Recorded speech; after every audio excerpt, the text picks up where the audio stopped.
Hello, tonight on Business Live, rating agency Fitch could review Ghana's credit rating of B, saying the high cost of government's debt burden is an important rating weakness.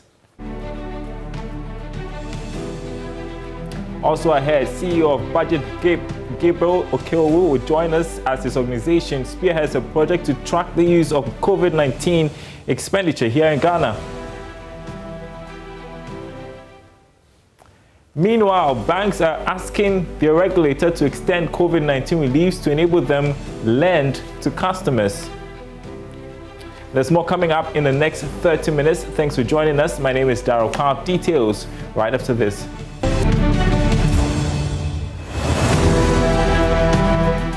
Thanks for staying with us.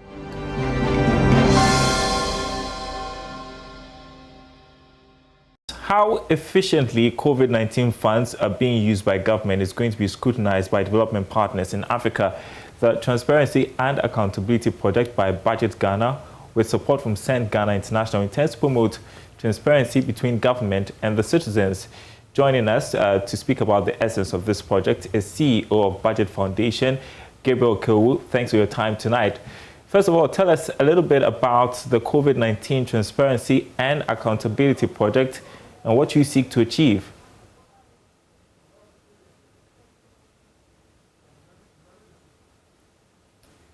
We can't hear you, Gabriel. Yeah, you'd have to unmute.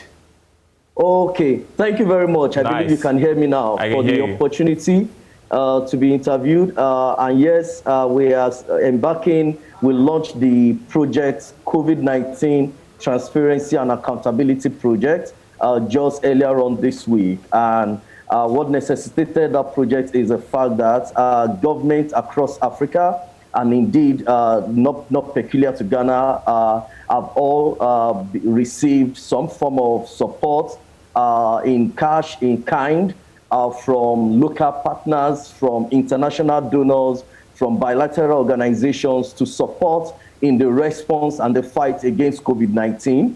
And we are happy that gradually the effect and the impact of COVID-19 is going down in our community and in our nation. And we believe that it is just right for government to come out now and begin to explain to people how they have managed the resources that came in to support the fight against COVID-19. And this is not for anything. This is just to create an avenue where government comes plain and relates their books to the people that they govern, so that the trust can be built. And also for the international community, when they see that government is accountable to the fund that has been released to them or the support they have gotten, it also boosts the confidence to support the government again in future when such need arises. We hope that it won't be a need for a pandemic, but a need for maybe development. And then transparency just helps trust, and it helps development across board, both from the people you govern and from the people that serve as friends and supporters to you. Because I was just wondering if there were concerns about the efficient use of COVID-19 funds from development partners, which may have triggered this project. No government have been accused, and this is not a fault-finding mission. It is not, this project is not being done because there is an accusation anywhere. Let's just take this project for what it is as a surface value, right? We are in a democratic setting, and I believe Ghana is also in a democratic government. And the government, in a democratic government, is the government of the people and by the people. And what that means is that everyone that is in government is there to represent the people. And it is just good that when you represent people, you also feed them back. You also give them updates on what you are doing.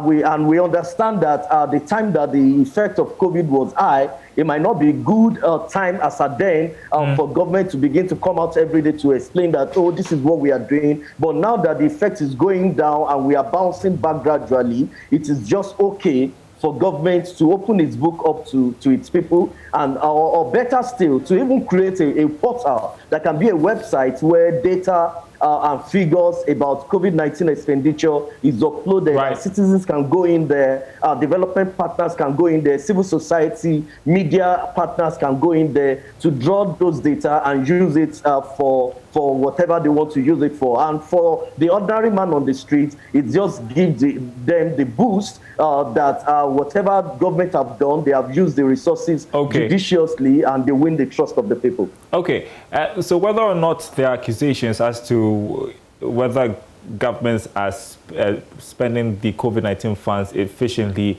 I still believe this is an important exercise because they need to be held accountable. So tell me, for how long this tracking process is going to be for, what would it entail, when should we expect your findings?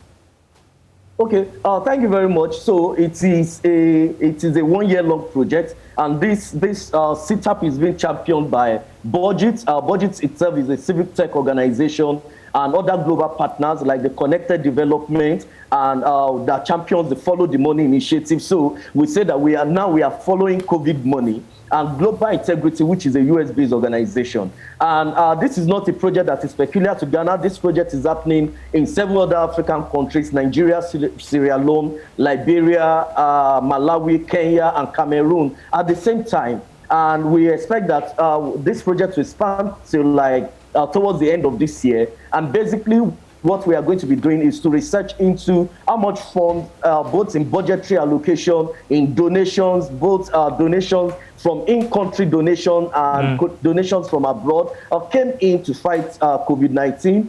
And how are these resources, how were these resources managed, how were they used? We are also going to collect stories. We are going to go to communities. We are going to go to grassroots level. We are going to go to interview people and see how the palliative that government rolled out during COVID-19 touched them, how those palliative, how they benefited from those palliative. And we are going to put all of those together and put it forward to government. So even governments in this project are critical stakeholders for us. They are critical partners that we are going to be working with.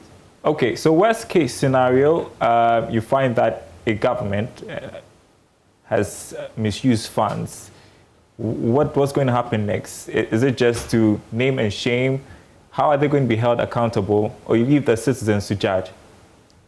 Okay, so we are not starting out with the belief that government has mismanaged fund. That is not the essence of the project. The essence of the project is just to promote transparency and accountability. But how do you do that without, if you found out that a government has misused COVID-19 funds in your tracking process, how do you bring that to the fore? Well, if whatever we find out when we go to the field, we are going to report it and make it open to everyone, both the citizens of Ghanaian and to international partners. We are going to make it plain, and we'll just leave it for citizens that have elected the officials in government to be the judge of the situation. But from our end, this is not a fault-finding mission. As a matter of fact, this is a mission to support the government to build and win the trust of their people. Winning the trust of the people, very important. Gabriel Okeowo, thanks very much for your time. And that is the CEO of Budget Foundation joining us on the tracking process for COVID-19 expenditure. Let's turn to other stories you're following for you tonight.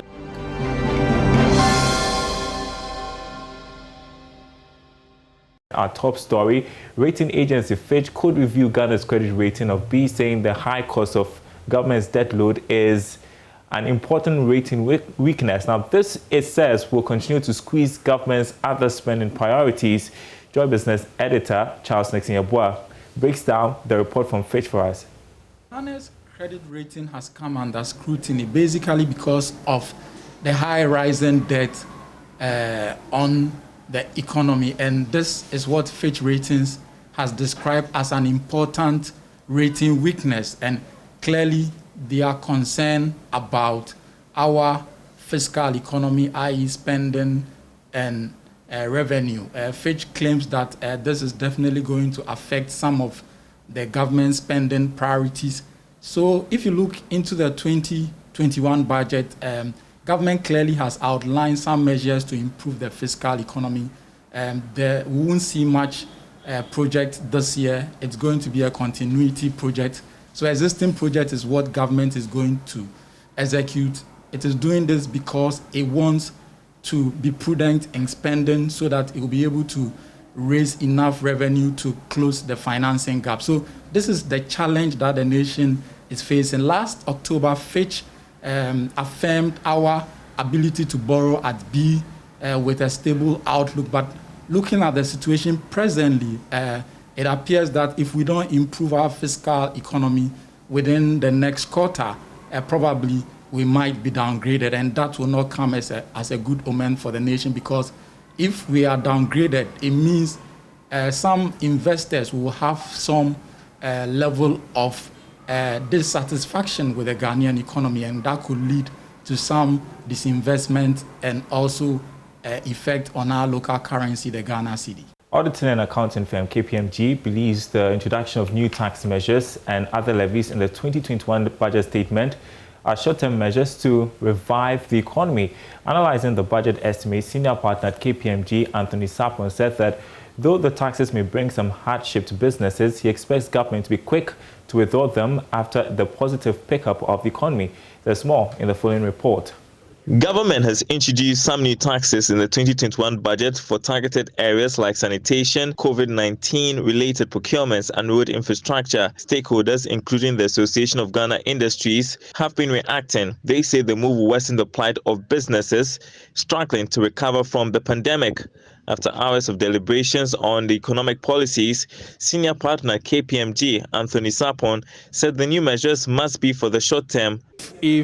If we say we want to survive and we don't take some drastic measures to be able to stabilize us, then what is going to happen is that we may find ourselves sinking deeper and may even lose all that we have. So in the short term, we have to brace ourselves for difficult situations. And that's why some people call it tighten your belt in the past under the previous economic recovery program. So these tax measures the government has introduced, I believe, are short-term basis to help us stabilize and have our breath. Then what CARE will do is that once you have the initial breath, you will then be able to have a survival air to be able to grow. And I think that the combination is what will save us. And Ken Ofuriatta, who joined the conversation virtually, has described the move as a shared responsibility for all to contribute in ensuring that uncompleted infrastructure projects are finished up. Budget is a battle cry and for all of us to be part of this, to burden share going forward. We have some 8,700 projects. We've targeted them for completion so that culture of not completing projects we do away with. Consolidation is important for us because the macros have to be stable, and clearly what we did in the past 3.5 years was what is able to support us in 2020 while others were tottering. And then the continuity of growth with the over-Tampa intervention. Economics lecturer at the University of Ghana, Dr. Pista Chumesi Bafo, who was on the panel, argued that the new taxes must be invested in profitable infrastructure projects to fasten the growth of the economy.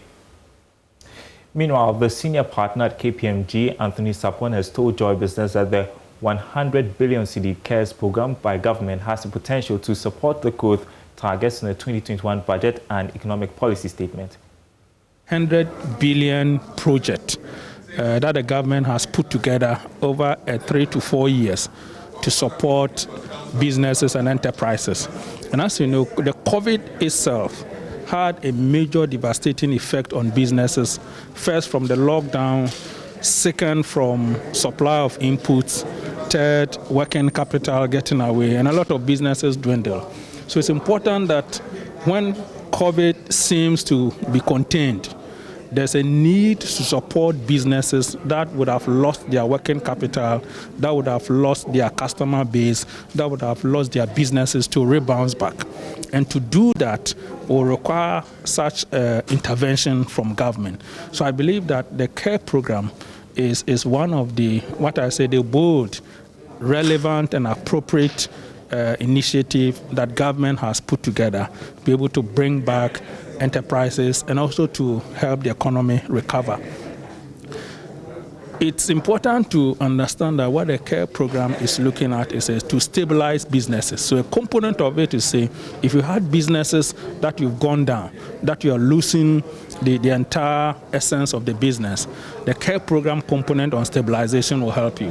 The second aspect is the growth aspect, that once businesses are stabilized, there will be the need to make sure that they grow. And how is that going to be? And that is where the linkages of businesses will be done. So one component is to equip businesses with relevant tools and equipment. The other is to support businesses that are into the input and raw material sector to increase production.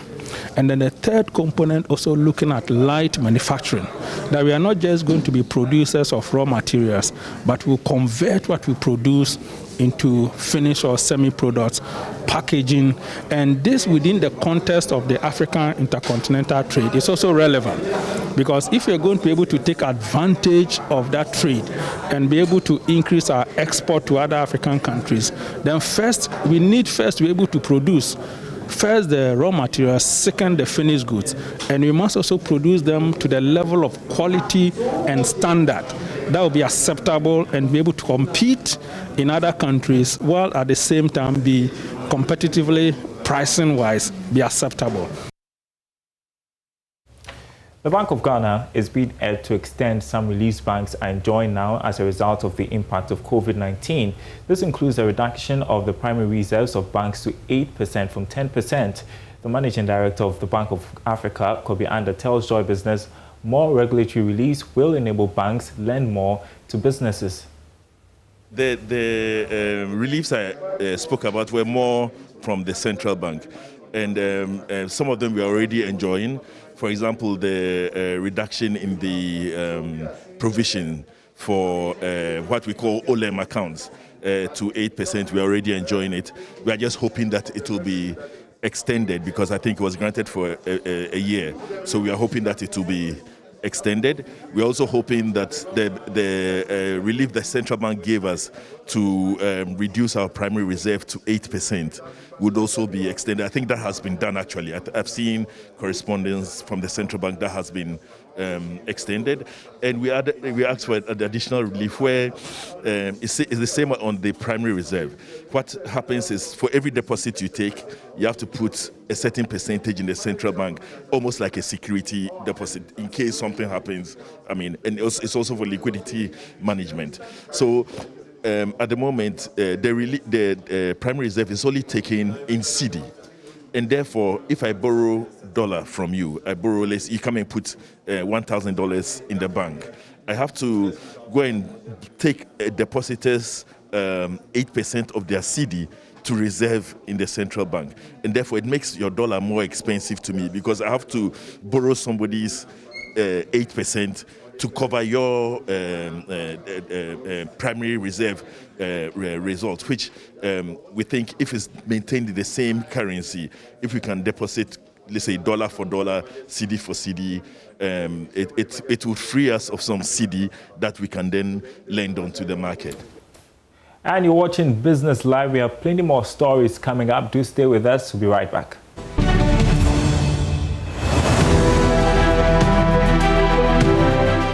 Welcome back to the bulletin. Let's turn to food matters. The shortage of yellow maize on the Ghanaian market continues to be a worry for poultry farmers. Now, some women in the poultry value chain are hoping for an immediate government intervention to ease the rising costs of animal feed. Coordinator of Women in Poultry Value Chain, Comfort Chewa Echampong, spoke to Love Business at a stakeholders meeting in Kumasi. The shortage of maize in the country has contributed to an increase in the prices of eggs. Coordinator of the Women in Poultry Value Chain, Comfort Chewa Echampong, believes temporary importation of yellow maize will help ease the cost of feed for egg production. Maize forms about 70% of the total feed, the 100% feed you are preparing. Well, during this time in the year, since we are all Ghanaians, maize, white maize, will be in the system.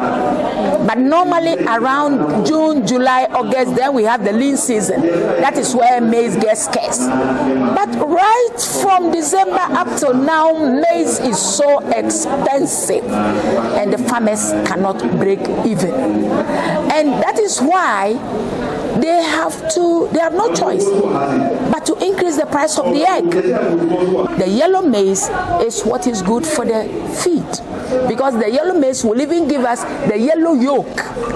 The white maize gives us the white yolk, and people prefer the yellow yolk. So we are pleading with the government to bring in yellow maize. The Women in Poultry Value Chain, through the Ghana Poultry Project, is training women on best poultry practices to improve the industry. The Microfinance and Small Loans Center, MASLOC, says loan repayment by beneficiary poultry farmers was low in 2020. Ashanti Regional Manager Hajia Zainabu Saulo, however, says the farmers will be supported to improve their operations to enable them pay off their debts. During this epidemic, that is a COVID-19, we all witnessed the repayment range between 80, 75% and 70%. Due to COVID-19, during the lockdown time, we also see those who were selling eggs, their leg was locked down in their individual stores. Those who were selling chicken, the chicken also locked down. So we are really looking at how to help them again. MASLOC, we are not in for only giving the loans. We are also interested in serving the women and also helping them to move their business forward. Any new CEO that we are going to appoint to MASLOC, we are going to talk to the person, then we will look at them again so that we can resource them again so that they will repay the old loans and also the new loans alongside with it. Meanwhile, the Women in Poultry Value Chain donated crates of eggs to female inmates at the Kumasi Central Prisons to commemorate this year's International Women's Day. Catherine Osei-Tutu is president of the group. We are training them, the women, the way that they can handle the waste, the way that they can handle the eggs, the way that the farm practices and everything. We are giving them training through GPP, Ghana Poultry Project, to do all this for them so that we can come out for people to see that yes, we are doing something to help the industry. Anita Sewa Ajugan reporting. Some Financial Education Next. Here's Executive Director of Financial Literacy Foundation Africa, Dr. Richmond Frimpong with Money Lab.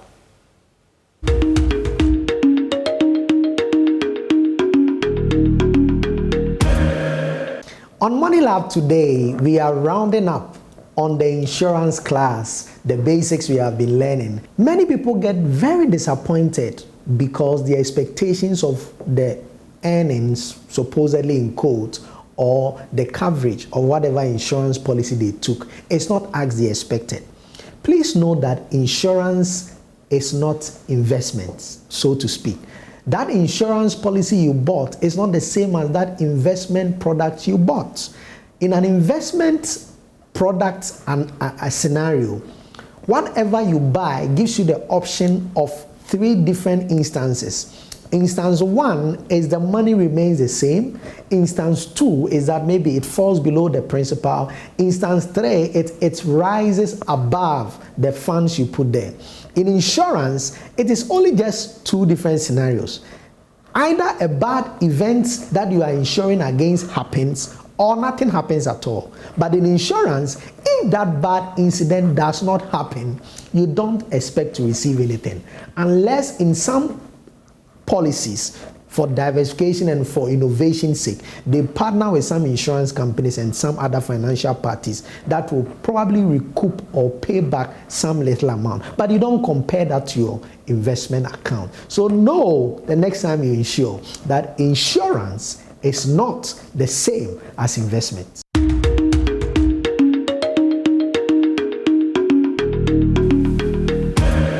And that's Business Live tonight. Thanks for watching. There's more news on our website, myjoyonline.com/business.